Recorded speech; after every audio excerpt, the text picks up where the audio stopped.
chứកន្លែងនេះដាក់90ល្អណាស់មានថាចាប់ពី95មកក្រោមនោះគឺល្អណាស់អូខេមានថាចាប់ពី90ឡើងគឺល្អហើយល្អណាស់ហើយអញ្ចឹងយើងទាញមកក្រោមមកអូខេមធ្យមខ្សោយអញ្ចឹងយើងឃើញខ្សោយកន្លែងនេះដោយសារអីគាត់បាតខ្សែរបស់យើងតូចជាង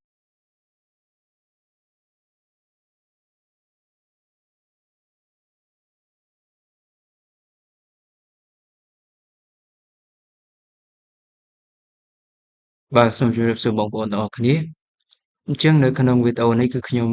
ចង់ចែកម្លែកបងប្អូនទាំងអស់គ្នាអំពីរបៀបរកមូលវិជ្ជាអញ្ចឹងយើងចង់ដឹងថាលទ្ធផលគាត់ល្អឬក៏ល្អបង្គោលមធ្យមល្អប្រសើរអីចឹងណា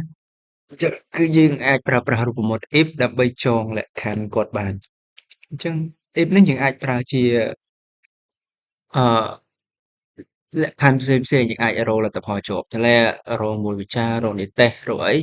គឺយើងអាចប្រើប្រាស់រូបមន្តនេះបានអញ្ចឹងនៅក្នុងលក្ខខណ្ឌនេះគឺខ្ញុំអត់ចង់ចំណាយពេលយូរគឺយើងទៅមើលការអនុវត្តផ្ទាល់តែម្ដងអញ្ចឹងយើងមានបន្ទុកបែបនេះហើយលទ្ធផលបន្ទុកសរុបបែបនេះលទ្ធផលបែបនេះអញ្ចឹងយើងចង់ដឹងមូលវិជ្ជាគាត់យ៉ាងម៉េចជាប់ឬធ្លាក់ល្អ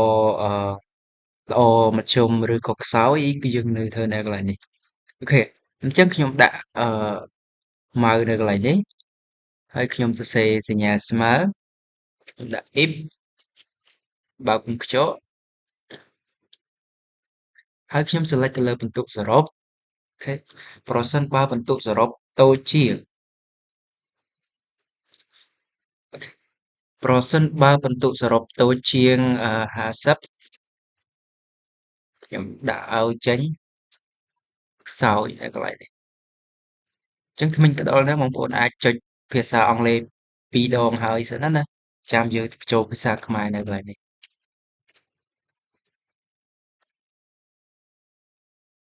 ខ្សោយ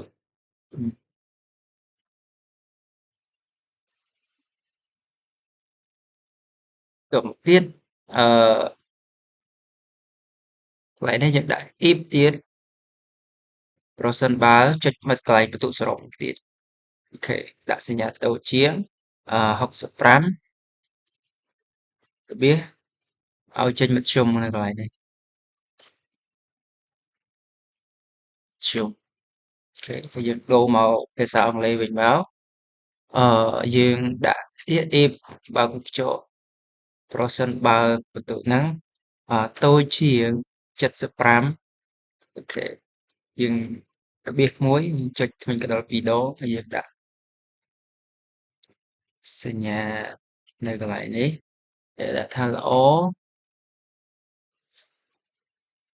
បង្គួរអូខេបងប្អូនអាចមើលនៅខាងលើនេះបាទនេះតូចជាង50សោយតូចជាង65មធ្យមរបៀសល្អបង្គួរហើយយើងរបៀសទៀត